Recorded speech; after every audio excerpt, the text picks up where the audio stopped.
Anaïd Bali ici, bienvenue dans Mindset Morning et bienvenue dans cette vidéo 3 ans de pensée positive. Donc toujours pour ceux qui débarquent, si tu ne sais pas ce que c'est, ce livre c'est un journal à compléter créé par Laetitia Birb, une de mes youtubeuses préférées, et le journal consiste à répondre à une question par jour pendant toute l'année, ensuite de revenir sur les mêmes questions l'année d'après et ensuite de refaire ça la 3e année.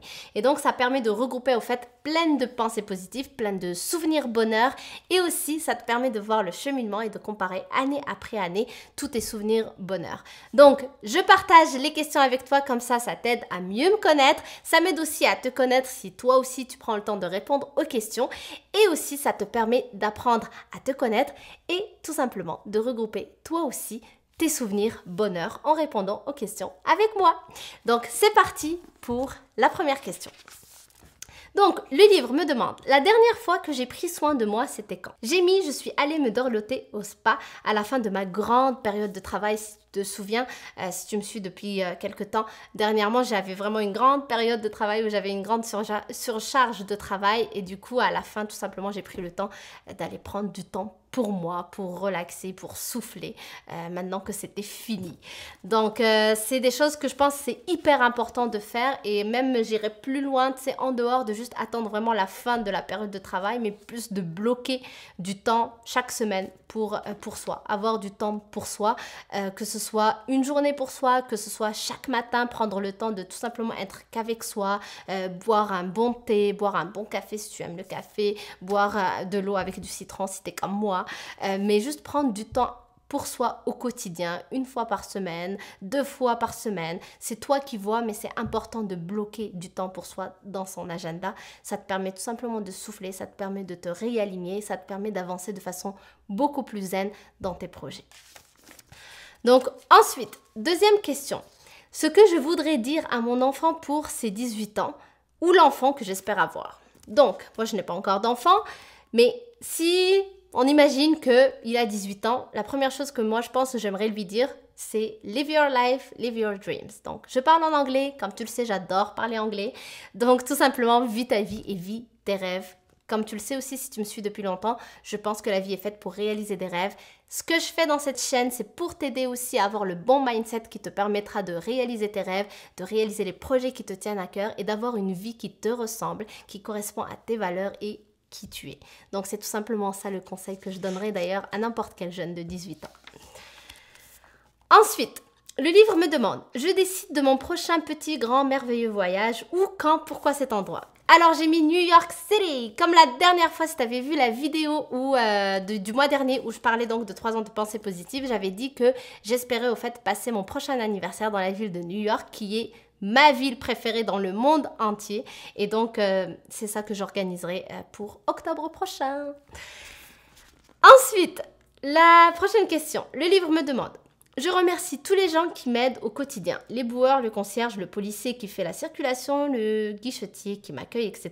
Comment ont-ils réagi? C'est drôle que cette question vienne juste après, parce que si tu n'as pas vu la vidéo d'hier, dans la vidéo d'hier, je disais que justement, tous les métiers qu'on pense comme des fois des sous-métiers, c'est des personnes quand même qui font des choses extraordinaires et que sans elles, ben, la vie ne serait pas aussi simple et aussi facile pour nous. Donc, c'est important de les remercier, de leur exprimer notre gratitude. Et moi, c'est quelque chose que j'ai dans mes habitudes. Je le fais à chaque fois que je suis à l'aéroport et que je vois une personne qui se levait très tôt pour me faire passer la sécurité et pour que j'aille prendre mon vol en toute sécurité. Pareil pour une femme de ménage, pareil pour un concierge. Donc oui, je pense que c'est des choses qui sont hyper importantes à faire. Et comment elles réagissent en général les personnes? Ben, c'est sûr, tu l'aurais certainement deviné. Eh bien, elles vont te sourire, elles vont te donner leur plus grand sourire et elles vont te transmettre tout simplement leur joie de vivre. Et c'est ce qui se passe, en tout cas, quand moi je le fais. Ensuite, je décide d'accepter l'impermanence en toute chose. Quelles sont les 3 choses que je voudrais voir figées, mais qui inexorablement changeront? J'adore cette question parce que j'en ai déjà parlé aussi dans certaines vidéos, comment gérer le changement. Parce que souvent, justement, on a tendance à résister au changement, alors que s'il y a une chose qui existe dans ce monde et qui est permanente, c'est bien le changement. C'est-à-dire que tout change. tout change, comme dirait mon ami François Lemay. Rien n'est permanent dans ce monde, si ce n'est le changement. Donc, j'ai répondu au fait qu'il n'y a pas besoin de répondre à cette question, il n'y a pas besoin de dire quelles sont les 3 choses que je voudrais qu'ils restent stables alors qu'elles ne vont pas le rester. Tout simplement parce que je pense qu'il n'y a pas d'intérêt dans le sens où je sais que ça va changer. Donc pourquoi lister 3 choses qui me tiennent à cœur que je sais qu'ils ne vont pas rester comme telles? Je pense que c'est juste se faire du mal. Donc moi, je ne prends pas le temps de répondre à ça. Mais c'est mon avis personnel. Ensuite, dernière question. À qui est-ce que j'ai rendu service dernièrement? Quel était ce service? Alors, dernièrement en fait, une de mes amies a son copain qui est français et qui est en ce moment au Canada et qui souhaiterait par la suite en fait venir carrément s'installer au Canada et ne pas juste être ici en tant que travailleur temporaire qui est son cas en ce moment.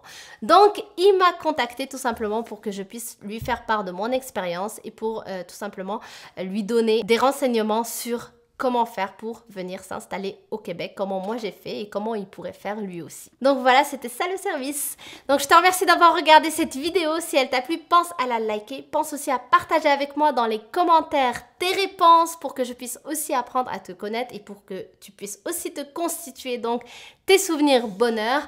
Moi je te dis donc à demain sur une prochaine vidéo. D'ici là, pense à t'abonner à ma chaîne en cliquant sur le bouton que tu vois juste ici et à activer la petite cloche, comme ça tu ne rateras aucune nouvelle vidéo de Mindset Morning.